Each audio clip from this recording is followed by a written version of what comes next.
gente vai falar agora sobre a sua saúde bucal. Está com a gente aqui a cirurgiã dentista Fabiola Serra e hoje o nosso assunto é exatamente a sedação consciente que diminui a ansiedade e deixa o paciente mais tranquilo. Vamos falar sobre isso, não é, Fabiola? Porque as pessoas costumam ter medo ou bate uma ansiedade na hora da anestesia, né, que é a sedação.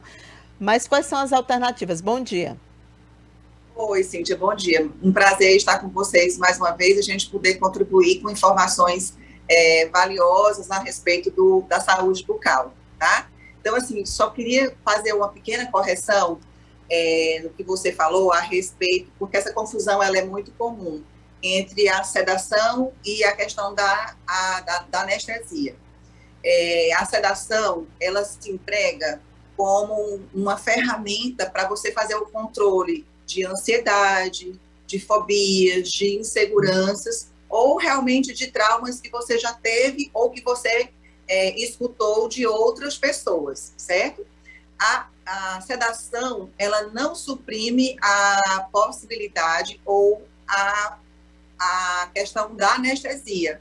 Por exemplo, um paciente que vai ser, onde vai ser feito uma cirurgia, uma retirada de um dente, ele pode ser sedado, uma vez que ele precise desse controle psicológico, né, da ansiedade, mas ele também receberá anestesia para poder fazer o procedimento cirúrgico, tá?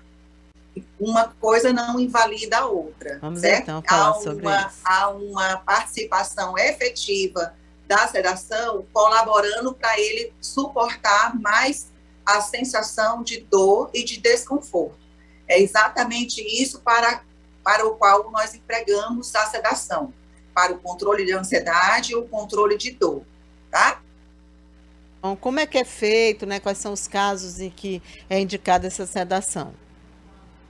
Os pacientes que estão indicados para sedação são pacientes que têm dificuldade na adaptação ao fluxo normal de um atendimento odontológico. Sejam eles crianças imaturas, as crianças muito pequenininhas, de 3, 4 anos, que por alguma circunstância ela precisa de um tratamento curativo que envolva uma anestesia, que envolva um tratamento de canal, e ela tem imaturidade para receber esse tratamento. Ela é uma paciente indicada para a sedoanalgesia. Outro público também envolvido nesse processo pode ser os pacientes especiais, que eles têm muita dificuldade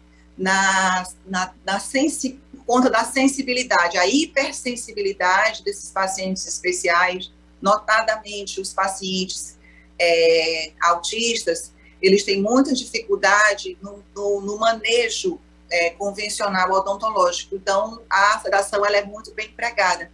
E existe aqueles pacientes que simplesmente eles são ansiosos, eles são hipertensos, eles desenvolvem, inclusive, o que a gente chama de síndrome do jaleco branco, aquela hipertensão que é fruto da ida ao consultório odontológico ou no enfrentamento de um procedimento odontológico. E esses pacientes também que são fóbicos, né, que têm medo, né? Então, a gente coloca a sedação, ou Cíntia, como uma ferramenta, inclusive, de inclusão, porque, veja bem, existe uma subjetividade, né? O que é desconfortável para mim, o que é desconfortável para você e para quem está nos ouvindo e nos assistindo. Então, é muito importante que o profissional tenha essa sensibilidade de observar qual é o grau de amadurecimento, qual é o grau de percepção desse paciente frente ao atendimento odontológico. Às vezes, que pode ser uma bobagem para você, para um determinado paciente, é muito forte dele enfrentar sozinho. E, às vezes, ele fica adiando. Algo, inclusive, é muito fácil de resolver, posterga o atendimento e isso se transforma em algo mais grave. Então, a sedação, ela vem como uma ferramenta dentro do nosso portfólio de capacitações que a gente pode oferecer um atendimento odontológico proporcionando esse ambiente de conforto e de segurança para o usuário. E essa decisão, ela é do profissional, é da família? Como é que funciona, por exemplo, na hora de conversar, para explicar o que é essa sedação? Porque eu imagino que deva ter muitas dúvidas, né, dos pais responsáveis, quando a gente fala de criança, por exemplo. É. Essa decisão, ela é conjunta, Cíntia, ela tem que ser tomada realmente primeiro como é equipe, né? É muito importante que a gente consiga deixar muito claro, no nosso serviço particularmente, existe um profissional que executa o serviço e existe um profissional que faz a sedação. E existe outros serviços em que o próprio profissional que faz a sedação é quem executa o serviço. Então, assim, dito isso, no nosso serviço nós temos um profissional que executa a sedação e o profissional que executa o procedimento odontológico em si. E a gente tem o familiar, né? A gente tem o entorno, né? A gente, normalmente, quando se trata, principalmente, como você colocou, de crianças, a gente tem os pais, a gente tem a vovó, a gente tem a madrinha, a gente tem um vizinho, uma vizinha que é muito familiar no contexto desta família, né?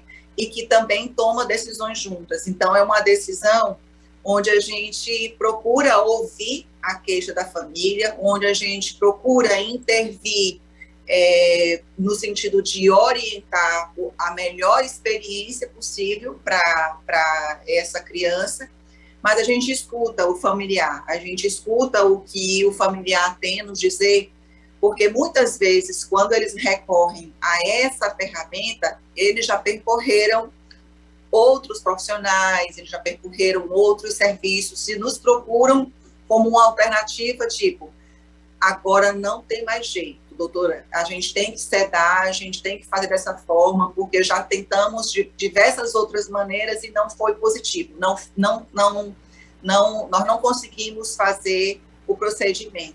E a gente tem sempre que pensar tanto na segurança do paciente, da criança, do adulto, do paciente especial, quem seja ele que se submeta ao procedimento, mas a gente tem que pensar na progressão da doença também, tá, Cíntia?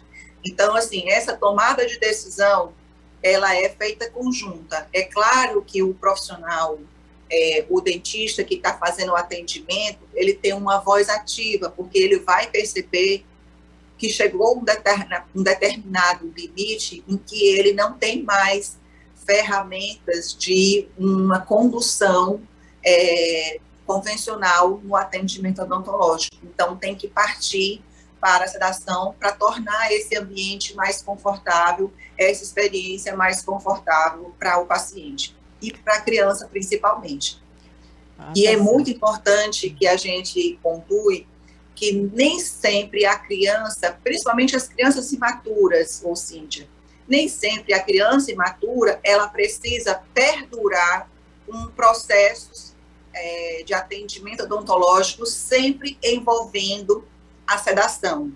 Ela faz a sedação muitas vezes porque ela tem um procedimento para o qual é necessário urgência em ser atendida. Ela tem um dente em que ela sente dor de manhã, de tarde, de noite. Ela precisa fazer um canal, ela precisa extrair um dente que está comprometido severamente por cárie. Você está me entendendo? E no segundo momento, a gente pode, uma vez rompido esse ciclo da dor, do estresse familiar, a gente prossegue fazendo o atendimento dessa criança de maneira convencional, fazendo a adequação dessa criança ao ambiente. Então, não é que uma vez ela foi sedada, ela sempre vai ser sedada para fazer procedimento odontológico. É claro que existem exceções, né? Paciente especial, os pacientes autistas severos, com muitos comprometimentos da fala, de interpretação, os pacientes psiquiátricos, aí sim, realmente são pacientes que a gente vai requerer um maior manejo e possivelmente algumas intervenções pontuais de sedação. Tá certo, Fabíola, muito obrigada pelos esclarecimentos, é uma ferramenta a mais, né, que eu acho que também serve como um estímulo, além de uma orientação para pacientes na hora de fazer o cuidado tão necessário em relação à saúde bucal. Muito obrigada, bom dia. Imagina, Cíntia, obrigada a você, e a gente deixa muito claro para o público que é uma ferramenta realmente de integração do paciente ao consultório odontológico, e é uma ferramenta para a qual a gente preza a segurança do paciente primariamente, tá bom? Então, a gente utiliza técnicas de sedação moderada a uma sedação superficial, onde o paciente ele mantém toda a sua capacidade ventilatória preservada, toda a sua o seu sistema cardiovascular preservado. Então, a todo tempo ele é monitorado. Então, assim, e o profissional que executa esse procedimento é um profissional habilitado, não é qualquer dentista que pode fazer sedação, tá, Cíntia? Ele tem que ter curso habilitado pelo Conselho Federal de Odontologia. Então, só deixando claro para o teu ouvinte que existe uma capacitação e existe segurança para se fazer este procedimento em consultório odontológico, tá? Tá bom, Fabíola, obrigada mais uma vez. Obrigada.